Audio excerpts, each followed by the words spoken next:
واضح رہے کہ ارشادات نبوی میں شب جمعہ کا ہفتے کی دیگر راتوں میں مختلف وجوہات کے بنا پر افضل ہونا اور اس رات میں دعاؤں کا قبول ہونا ثابت ہے، اور اسی طرح یہ بھی ثابت ہے کہ رسول اللہ صلی اللہ علیہ وآلہ وسلم نے اس رات میں بعض اعمال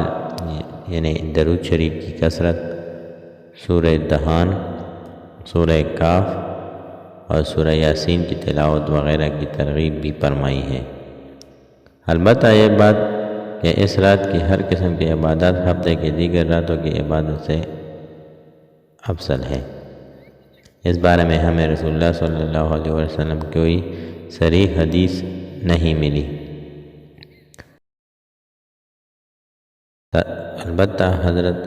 سلمان فارسی رضی اللہ تعالیٰ عنہ کے ایک ارشاد سے یہ بات ثابت ہے کہ اس بابرکت رات میں نیکیوں کی اہمیت مزید بڑھ جاتی ہے۔ چنانچہ جامع الاحادیث میں ان کا ارشاد منقول ہے، فرماتے ہیں کہ اللہ تعالیٰ کو نیکیوں میں سے سب سے زیادہ محبوب شب جمعہ یا یوم جمعہ کی نیکی ہے، جبکہ گناہوں میں سے سب سے زیادہ مبغوض شب جمعہ یا یوم جمعہ کا گناہ ہے۔